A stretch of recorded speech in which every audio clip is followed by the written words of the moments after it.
SMT Nation, we back. Nation, we've got an update to the T-Mobile, AT&T, and Verizon story. This one's kind of all combined.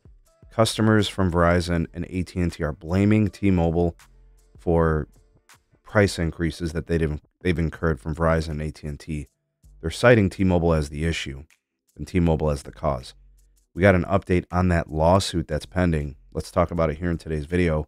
A link from Anam over at Phone Arena provided in the description box. You can find ways to support us in the description box as well. Please do like and share this video. If you're new here, subscribe. Turn on the bell notifications icon to never miss an upload. All right, folks, so here's the update. T-Mobile is appealing that AT&T and Verizon customers that have been alleging that they've caused price increases, they're going to go ahead and put into legal action, right? They're appealing this lawsuit. So, and this dates back several months, where the AT&T and Verizon customers, I don't know if it's considered class action or not, but back in November, they actually filed the lawsuit officially when they were given the green light of, I guess, from courts to do so. The proposed lawsuit is designed to make T-Mobile accountable and have them penalized for the 2020 merger with Sprint. Since that time, pricing for AT&T and Verizon customers have done nothing but increase, and that has kind of created some less than consumer friendly practices from the carriers. Now, I will tell you guys that I'm not sure if that necessarily has credence. I'm not sure if the merger didn't go through, or if it did go through, whether or not the carriers would be still raising prices. I like to think that, both Verizon and AT&T feel very secure in that their network was very much so better than Sprint's and T-Mobile's. They would continue to raise pricing anyway. Just kind of putting some of those things into consideration. So T-Mobile will now appeal the lawsuit and move to have it blocked. The judge, who is Thomas Durkin, allowed T-Mobile to appeal the decision, and move the trial, I suppose, or the hearings for it.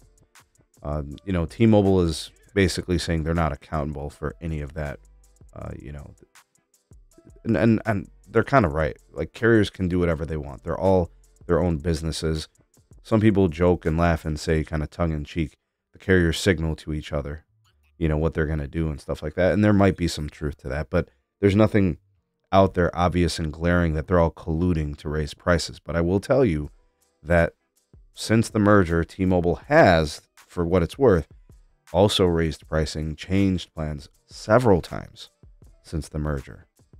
So when you have that company doing that, and then you have, costs increasing over at Verizon and AT&T, which they've done to legacy plans, they're all kind of doing it. So it's not specific that T-Mobile makes Verizon and AT&T have the ability to raise pricing. It's the fact that this is an industry that doesn't have much competition. Whether you have 3 or 4 competitors, it doesn't really change the outcome. Now, if you had 10 competitors, if you had 10 mobile network builders and operators, that might show some competition. But these companies really don't move much unless it's to the interest of themselves. And I think the days of racing to the bottom for bottom tier pricing are over when you have a company like T-Mobile selling a plan for $100 a month. So just think about that, guys. Let that sink in. That tells us where we're going in terms of the direction of these networks and the cost to have access to them. What are your thoughts on this lawsuit? What do you think should happen? How do you think things are going to play out? Sound off in the comment section below. You're the voice of the people, the SMT Nation. Let your voice be heard.